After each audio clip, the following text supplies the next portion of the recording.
আসসালামু আলাইকুম। আজকের ওয়েদার দেখতে পাচ্ছেন, প্রচুর রোদ।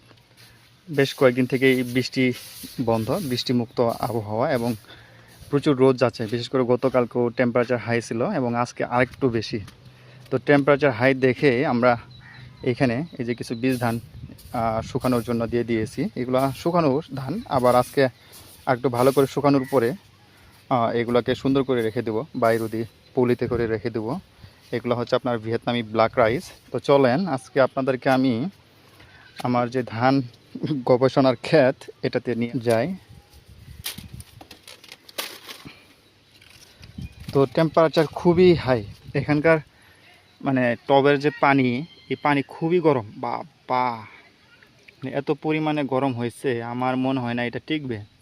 তো আসলে ধানের জন্য আপনার পানি গরম হয় ভালো, এবং যেখানে রৌদ্রোজ্জ্বল জায়গা সেখানে কিন্তু ধান খুবই ভালো হয়। তো এইরকম অভিজ্ঞতা আমার আসলে প্রথম।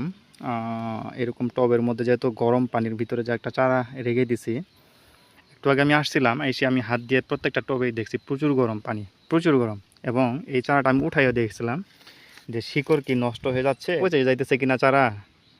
ভাবলাম একটু টান দিয়ে দেখি, পরে দেখলাম যে না, চারাগুলো কিন্তু পচে নাই, চারাগুলো খুবই সুন্দর অবস্থায় আছে। মানে নতুন নতুন শিকড় আসতে চাইছে, দেখেন এই যে নতুন নতুন শিকড় চলে আসছে। তার মানে চারাগুলো খুবই ভালো অবস্থায় আছে। নতুন নতুন শিকড়ের মাধ্যমে যখন খাবার সংগ্রহ করবে ধান গাছগুলো, তখন কিন্তু সুন্দরভাবে কিন্তু বৃদ্ধি পাবে। দেখেন নতুন শিকড় চলে আসছে অনেকগুলোই, এই যে অনেকগুলোই, একটা, এই আর একটা, দুইটা, তিনটা, চারটা, প্রায় 3-4টার মতো আপনার নতুন শিকড় চলে আসছে।